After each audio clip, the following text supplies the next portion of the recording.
Hello and welcome to the shed. We're having a dram for International Whisky Day in memory of Michael Jackson, the famous whiskey and beer writer, true legend of the whisky industry. We're having one of his favourite drams and one of mine, Macallan 1980 18-year-old. This is a bottle that we opened on our wedding day. Kind of wish I hadn't opened the bottle, that is, not got married. That was a brilliant day. Just that this bottle is worth quite a lot of money now. As many of you know, I grew up at Macallan, wasn't born there, but Mum and Dad both worked at the distillery. At Christmas we got 2 bottles of 18-year-old, got a bottle of 10-year-old every month, and our house growing up was awash with Macallan. If we'd kept it all now, we'd be living in Barbados, but that's the thing, whiskey's for drinking, and this is really is for drinking. This is the stuff that made Macallan famous. Just so rich, proper old school sherry, a lot of what I get from Macallan, proper orangey chocolate notes coming through, and just proper old school sherry. Fantastic dram. But yeah, I was lucky enough to meet Michael Jackson on a number of times. Absolute great guy. And actually the first ever whiskey thing I did was a tasting.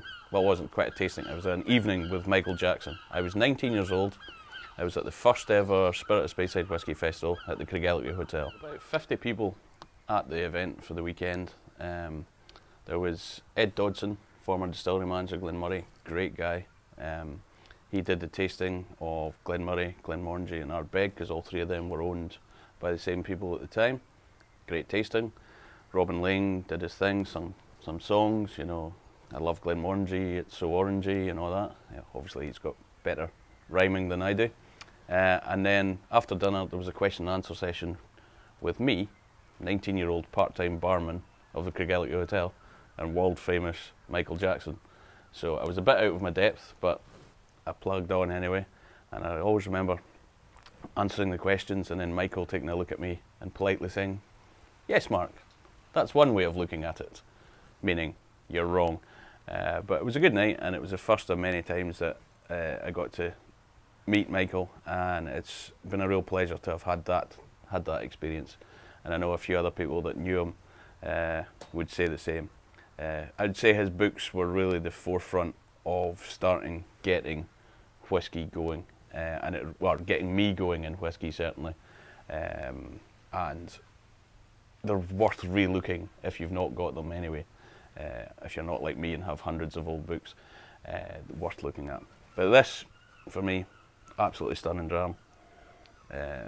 Proper old school whiskey that needs to be drunk. I mean, it even says, "Drink me" on the label. So I'm going to follow in instructions. Cheers.